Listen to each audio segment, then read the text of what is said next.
show starts in 10, 9, 8, 7, 6, 5, 4, 3, 2, 1, go.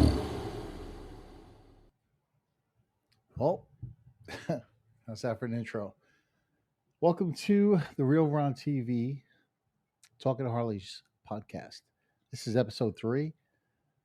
I'm now on Spotify and Apple Podcasts, iHeart, and a few other ones. So for those of you that aren't watching this on YouTube, maybe you're listening to it on a replay on podcast, on Apple Podcast, whatever. So there'll be some visual aids in this, and we'll be talking about planning for a trip. For those of you that missed the visual aids, you can always log on to YouTube and go to RealRonTV. So anyway, I recently did a trip from South Florida to Dead Horse. Well, I planned on going to Dead Horse, Alaska. That was the plan. I planned it for over a year. So in tonight's show, we're going to talk about what software I use to plan it, as well as how to pack, what not to pack, all the good stuff. If anybody comes on the show, we're going to ask them how they prepare for a trip like this, and some adventures along the way. How do you prepare as far as what gear do you bring? Here goes my dog. He has to act up. As soon as I start, he has to act up. So anyway, what gear do you bring? What replacement parts do you bring? Do you bring spare levers? Do you bring a chain? Do you bring, well, obviously you should bring tools. If you're not handy, hopefully you have the right kind of bike that you could get service wherever you are.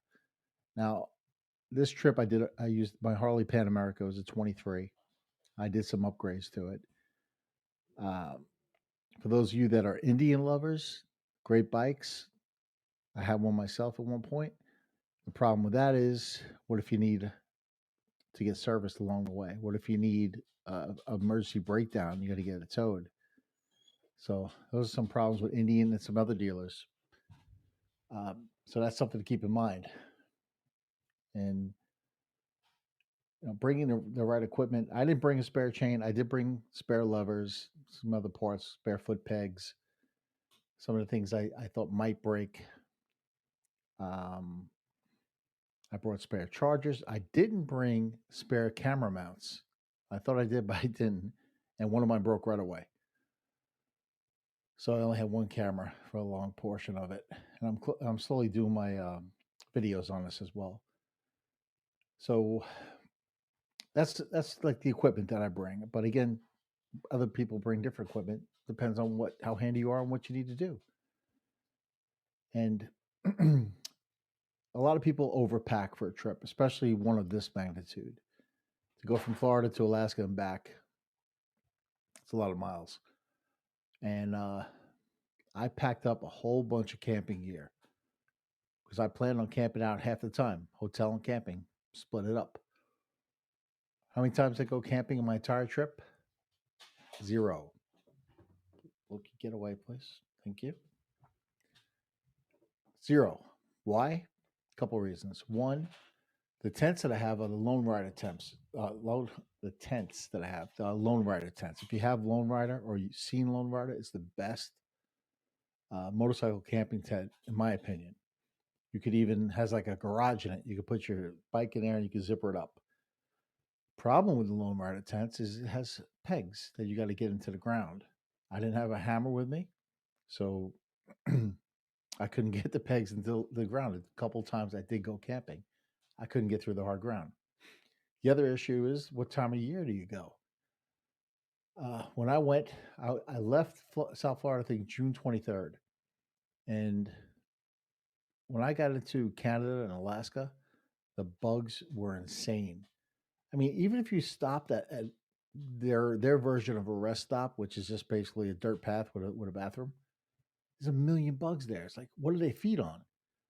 but they're everywhere. You can't even take your helmet off. It's unbelievable.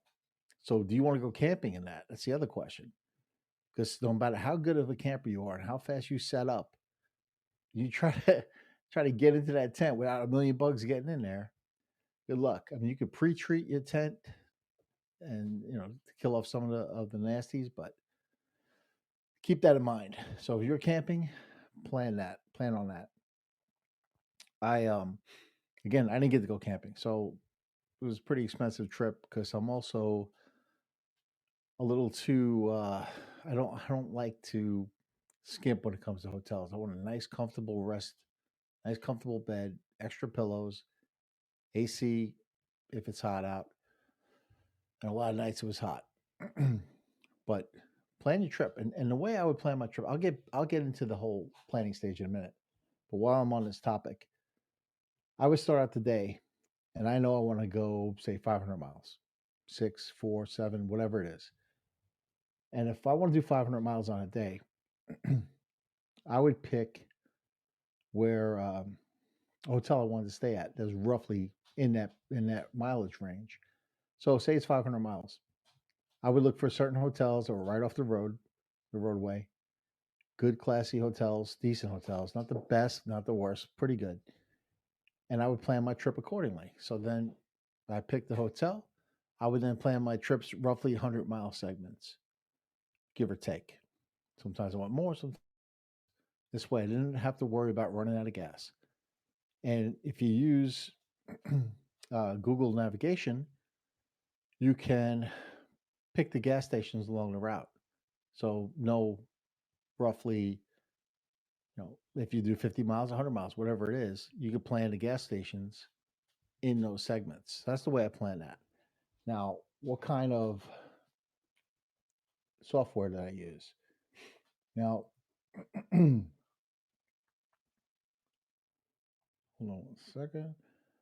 So the planning stage is actually a lot of fun. And I used MRA Route Planner. And I'm going to share my screen here. Hold on one second.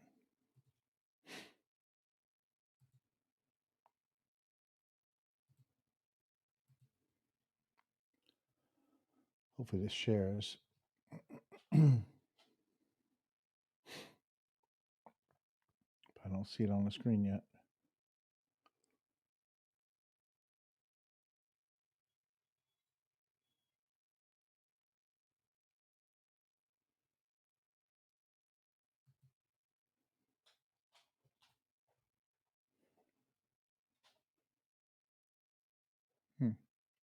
It's supposed to be sharing. I think I have to do. Oh, here it goes. I have to add this to the scene. There we go.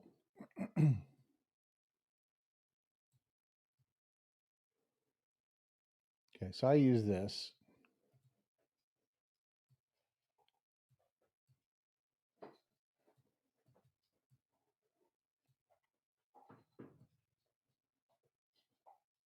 This is my Alaska trip.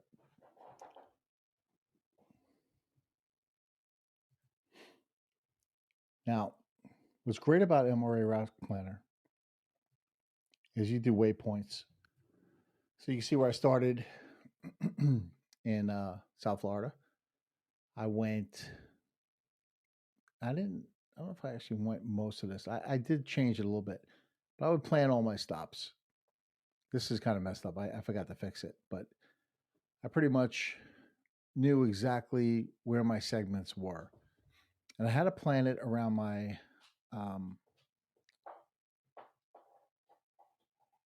my service states too, depending on my miles. So I kind of knew where I had to be to get within range of service the next day.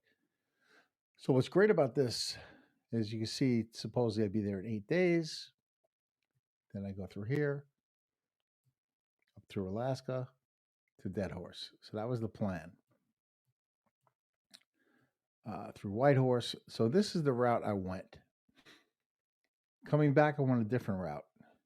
This is not the best route to go.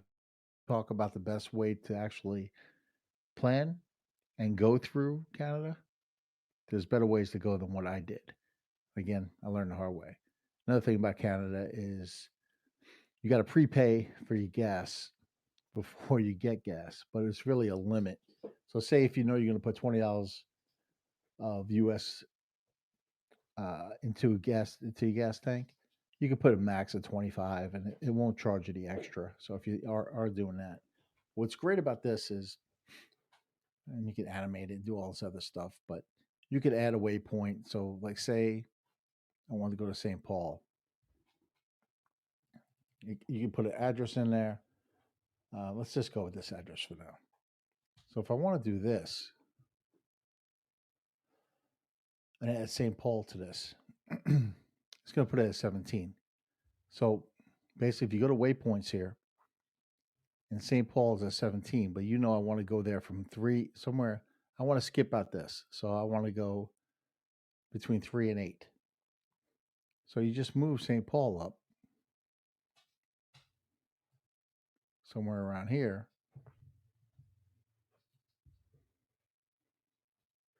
And it adds into number 4. And it recalculates your route. Again, I got to get rid of a couple things here. But that's basically how you do it. And then like you see number 5 here was Rawhide Harley. That's where I went to get my service. And you could name them. You could put a picture of them. You could do all kinds of stuff. So all your stops are really nice. This is a great program. I really highly recommend this. There's other ones you can use like Rever or Google Maps. I mean, there's a million different ones out there. This one I found to be the best. So let me get back to the studio here. So anyway, that's the one I used. Of course, I have nobody in the chat right now. Let me see. And nobody wants to talk. So again, this is a podcast too. So I'm not even sure how this gets out on YouTube. I don't even know if anybody's seeing this right now. So you might be watching it later on. If you are, I didn't get to answer any questions. So let me stop sharing my screen. Okay, so that's the software I used. Now, there's also other things you could use. Now, I picked the Harley Pan America because it's good for off-road, and some of the roads in Canada and Alaska are rough. I mean, adult highways extremely rough. A lot of gravel. Plan for tire changes because you're going to need it, depending on how many miles you plan on going and which tires you have. But I didn't have the best tires on when I hit Canada, and I slid all over the place on the gravel. So I would definitely change tires prior to hitting those kind of roads. Once you get out of Lake Watson, I believe that's what it was. So plan on a tire change. Call ahead to dealers in the area, depending on what bike you have, and have tires ready. Now, I ran into a huge problem with that prior to Dead Horse, where the place that I ordered the tires from, I called to confirm they had it. But they failed to tell me that they were closed for 4th of July until July 8th. So that was not a fun time. And I had to ride back, I think it was something like another 1,000 miles on a bald tire. And trust me, that is not fun to do. So plan on a tire change. Plan on any type of malfunction that you might have. I would also, if you're doing this on a time crunch, if you have only a certain amount of days, expect something to go wrong. For instance, when I went through Montana, the winds was so bad that I had to kind of try to ride around it, and it cost me a day right there. So luckily I had no mechanical breakdowns, except for the tire, which also caused me to reroute. But plan on that. Also, plan in a couple of rest days. When I got to Whitehorse, I spent an extra night there. It was nice. I like Whitehorse. So was it Whitehorse? Yeah, I think it was Whitehorse. Anyway,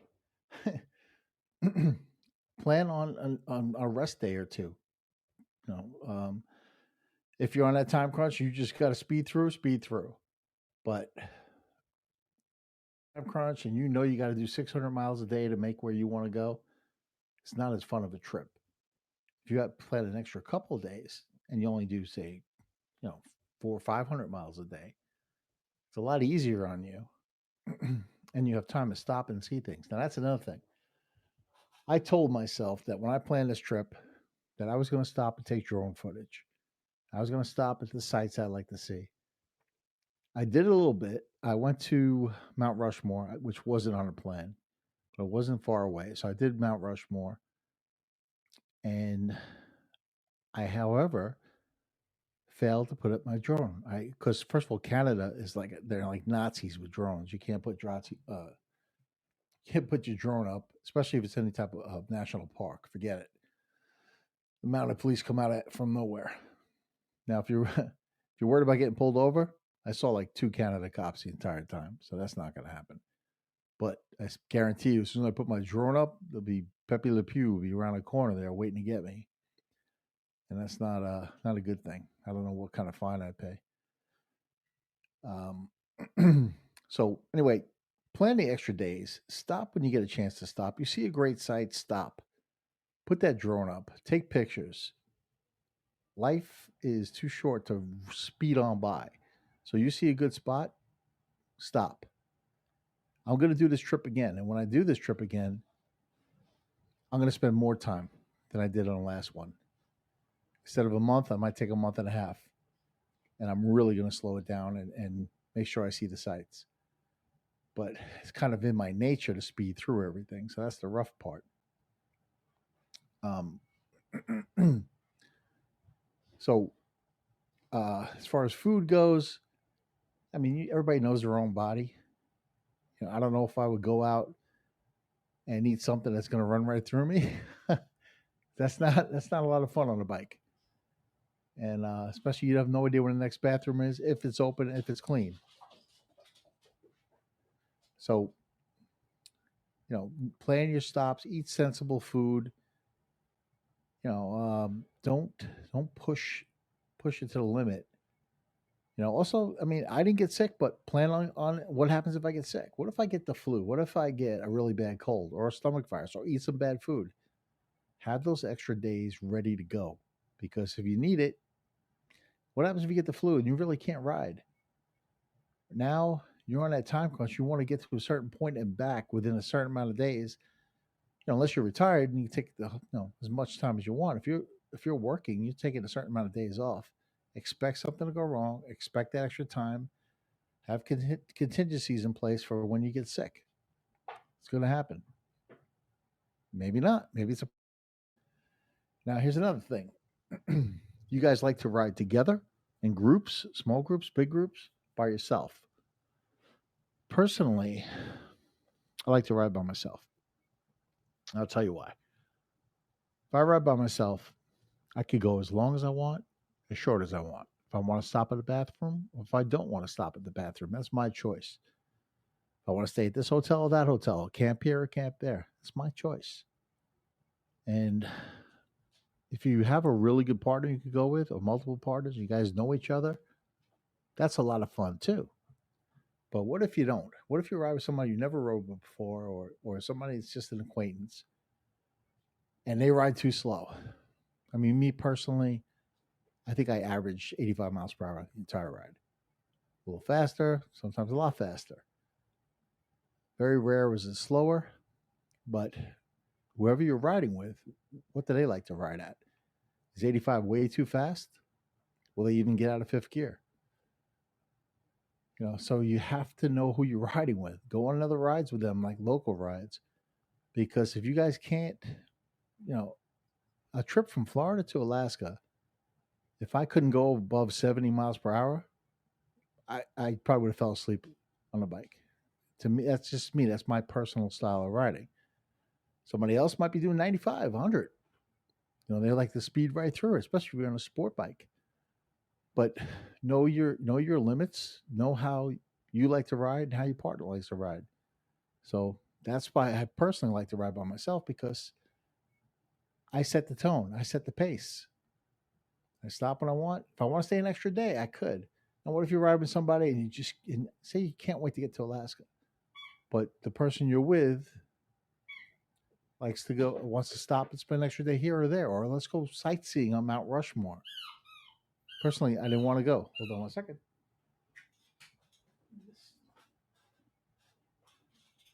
Stupid squeaky toys. So, sorry about that. Anybody want my dog? He's a Doberman. I'll give him away to the lucky person that guesses a number. I'm thinking of a number between 1 and 2. If you guess it right, I'll give you a hint. It's not 1. You guess the number right, you can have him. Now he's going to cry for this toy. Stop it. So, you want my dog? Take it. I'm just kidding. He's my dog. I'm not giving him up, but he drives me crazy. So anyway, that's why I like to ride alone. Everybody has their own thing. I used to belong to a local club. These guys never like to ride. Now, I love group rides. Don't get me wrong. There's nothing like it. I mean, you go as a group, you go hang out together. Maybe you do a couple 100 miles, stay overnight somewhere. Everybody hangs out as a group. That's great. I'm talking long distance, though. I'm not talking about a weekend trip. Weekend trip is totally different. I'm talking putting down some major miles. You're going to put down some major miles. Know your group. Be ready to go, whether you like to go by yourself or not. And plan it that way. But local group rides, that's great. There's nothing better than that. So, it's just different on a long group. So let's see what else I have topics here.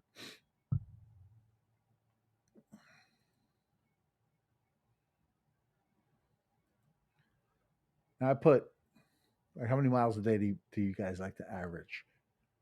Some 300 miles is fine. 300 is too much for some. Personally, I started out at 600. I want to do 600 a day. And that's a lot of riding.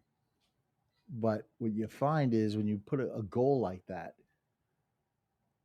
you spend a lot of time sleeping. I mean, you're trying to spend a lot of time sleeping. By the time you get into a hotel, it's probably going to be, depending on what time you leave in the morning, it's probably going to be 9 o'clock, roughly, 10. And you got to try to get up and do the same thing, and you're going to be behind because every day it's going to be a little bit later. 600 is kind of tough. I find that 500 is a sweet spot for me. I can get up, get in a hotel, reasonable hour, eat some dinner. I try to eat dinner before my last gas stop before I get into the hotel, or I'll wait till I get to the hotel. And then I'm up 7 o'clock in the morning. I feel rested, ready to go. Do the same thing. 500-mile trip. I do 100-mile segments, stop roughly 5 times for gas, maybe 6 if I spread it out a little bit, and stop for lunch. But every time I stop, I drink a Gatorade, at least. I try to stay hydrated the entire time because that'll sneak up on you. But as far as how many miles do you like to go, it really depends. Again, if you're in a group, what is the group? If you're by yourself, you pick it. But when you plan for this trip, plan with, roughly how many miles you think it would be. Don't plan for pushing it. If 600 miles is pushing it, don't route your whole trip out for 600 miles. And you don't make that 600 miles, now you're behind. Now what are you going to do? You're going to try to do 700 the next day? That's something to think about. So maybe plan your trip for 500 miles, just for the sake of argument here. So maybe 500 miles is enough.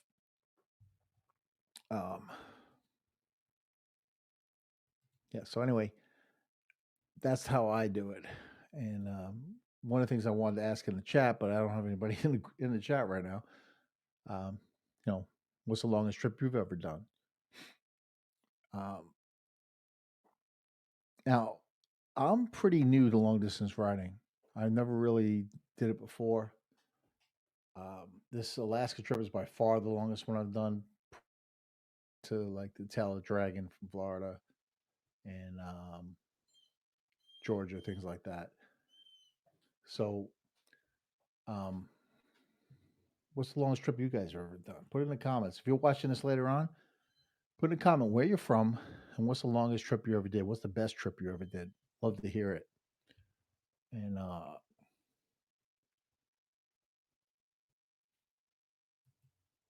so what else I got to cover? Again, overpacking. I had a huge bag full of all my camping gear. I like to bring everything. And then I had food, a bunch of dry food, to cook. Next time I go, if I'm not going to camp, it depends on the time of year. Now, I'm planning my next trip to Mexico. I'm going to go to Mexico from South Florida to Mexico. And that trip, I'm not bringing any camping gear. I'm going to stay at hotels. It'll be a lot easier because that bike won't be so heavy. Now, I had no problems. I dropped my bike once, and I was in a McDonald's parking lot. And it's just heat exhaustion, I guess. It was just so hot out, and it was taking its toll on me. And I just, like a brain fart, I didn't put the kickstand right. I forgot what happened when it went down. And with all that gear on that bike, even though it's only a 500-pound bike, my street glide is like close to 1,000. It's a lot easier to pick up. But with all that gear I had on that bike, I couldn't really pick it up. I had to get somebody to help me. But it happens. You got to stay mentally focused on a trip like that, especially in the heat. You're in a lot of heat. It was 105 degrees when I got through Atlanta. It was 112 or something in Montana. Is it Montana or Wyoming? Wyoming. I forgot. Everything's blurring now. But be prepared for the heat. Make sure you hydrate constantly. But you will probably drop the bike at least once. There were times that I should have gone down. I didn't go down. And it's not my riding skill. It's the bike. For some reason, that Harley Pan America will stay up no matter what. I slid through some gravel at high speed that I shouldn't have been at, trying to turn in.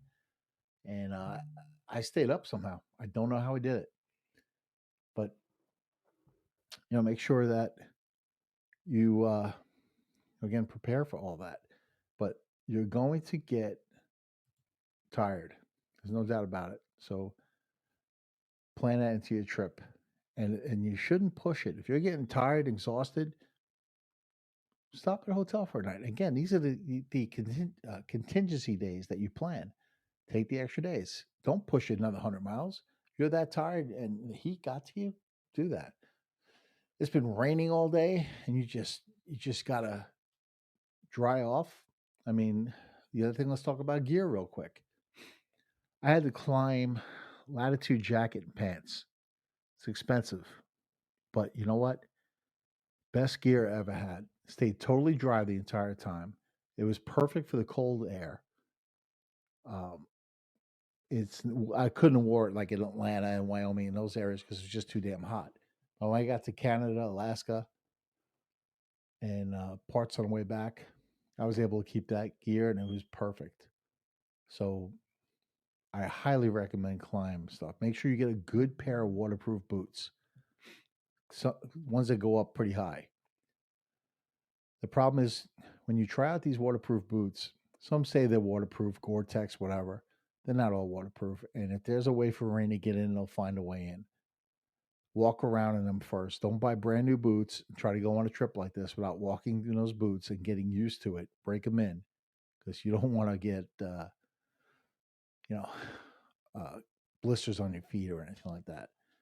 Now, seat is very important. What seat do you have on your bike? If you've never done long distance, I don't care how comfortable your seat is, it's going to hurt. Your ass is going to get sore. I got no ass, but I thought I had a good seat, a Saddleman seat that I like. By the time I got to Atlanta, my ass was killing me. I mean, it was sore.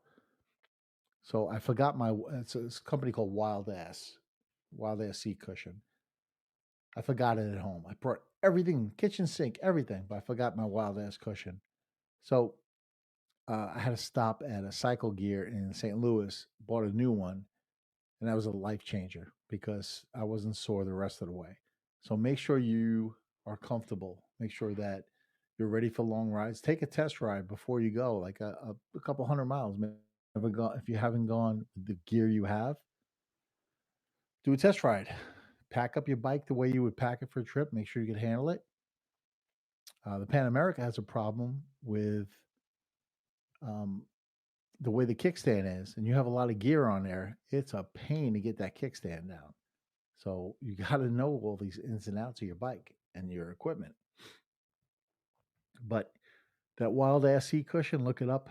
Definitely would highly recommend that. That really was a game changer. So make sure your gear is right. Gloves. Now, even if you have heated grips, it's I don't know. So it depends. You have to have the right gloves, waterproof gloves, whatever it is. Now you can get the warmers that go over. I have like wind guards on my handles, but you can get those. It's like almost like mittens you put your hands in. I'm gonna do that for the next trip. My fingers were getting cold. My body was perfectly warm. Helmet was perfect. So here's another thing about your helmet. I snapped one of the. I have a Simpson helmet, and taking off the visor, I snapped one of the rings on it, and I couldn't get a replacement part. Luckily, I was able to crazy glue it and able to keep that in place. I don't know how. I got real lucky with that. Now I would have had to buy a whole new helmet. So have spare parts for your helmet. Bring the tools. But your equipment is very important. So get a good pair of waterproof boots, good pair of waterproof pants and jacket, and one that, because some of these the water seems to seep in. You pay less, you're going to get wet. You have to pay more, in my opinion, to make sure you stay dry. Helmet, make sure you get one that's comfortable. You don't want one pressing down on your temples the entire ride. You're going to get a headache. Get one that's not too loose, one that fits real good. Now, me personally, this giant head, I have problems finding a right helmet. Simpson seems to be the only one that really fits me. The showy, however you want to say it. I have a few of those too. They're okay. They don't breathe as much. I personally like my Simpson. Are you kidding me? Get down. Get down. There is no off switch on this dog. I'm ignoring him. So anyway, if you're in the chat right now, say hello. I got guys watching and nobody talking. So please stop. So anyway, it's like he's jealous I'm talking to you guys. Enough. So that covers helmets. If you stay in hotels, you don't have to worry about so many toiletries. You gotta shave, whatever. Just bring toothpaste. Every hotel has shampoo and conditioner. You save some room there. Now, as far as the clothes, if you stay in hotels, you can do laundry in almost every single hotel you go to. So you don't need that much. I wish I did the same thing, but because I didn't know what the weather was going to be, hot and cold, I had to bring extra stuff. So I brought too much still. You don't need multiple pairs of pants. You don't need like 100 socks. How you do if you don't have good gear and your feet get wet. But pants, shirts, just bring a few pair of each. Jackets. It's easier if you know the climate you're going to be going to, but when it varies, like for instance, when I got to Atlanta, it was 104 degrees. Dead Horse was calling for 36 degrees and snowing. So I really wasn't ready for that. So be prepared for every possible contingency, but at the same time, you've got to watch what you're packing. Don't pack the non-essential stuff. Just be prepared for the elements. So, oh God, Potterhead. Let's see if this shows up. Potterhead was late. It's 2 laps around the YouTube studio. No lateness on my watch. Anyway,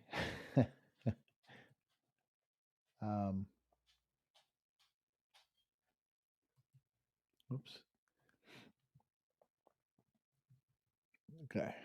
So this is the other thing. I'm not sure what's getting out there. I don't know where. I'm trying to figure out this whole thing like on YouTube. So sometimes it's not showing up, and that's why I have like nobody chatting right now. I was also broadcasting to Facebook Live, Instagram. I was doing on there. There's other ways to go, but this podcast really I'm trying to get it to take off. I'm going to start doing it weekly. I have other co-hosts that I do this with, Stoga Side, if he's watching. And I'm going to start bringing on people that have other YouTube channels. So if you have a YouTube channel and you want to be on, let me know. I'll bring you on. We'll talk about your stuff and your channel, all the good stuff. I'm going to also bring on some companies that have new products that are out. We'll talk about their products. So a lot coming down the pipe or pike, whatever you want to call it. But that's later on. But for today, it's just really about that trip. So again, if you're listening to this now, comment on where your favorite ride is to, what bike you rode in, and where you're from, where you're leaving from. What's the next big ride? Again, my next ride is Mexico. So I'll be doing that soon. So I'm going to wrap this up now. I just wanted to get on and talk about that real quick. And I'm going to go put my dog outside and lock the door because he's driving me crazy. So that's it. Thanks for watching. Well, thanks for listening if you listen to the podcast. I'll figure this out eventually. Potterhead, you're not excused. You're my only fan here tonight, and you were late. It's crushing. Otherwise, everybody else, ride safe. Hit the subscribe, like, and notification bell so you could be on the next one. And in the future, if you guys want to call in, and I'll add you to the group. I'll send you the link. It's very easy. You follow the link, and you're live. And I'll talk to you next time. So again, thanks for watching. Hit the like and subscribe, the notification bell, and I'll catch you on the next one. The next one we'll probably talk about, I don't know, a lot of topics. You guys ever think about the dark side tire? We're going to talk about that, I think. That might be the next one. Like and subscribe, and I'll see you guys out there.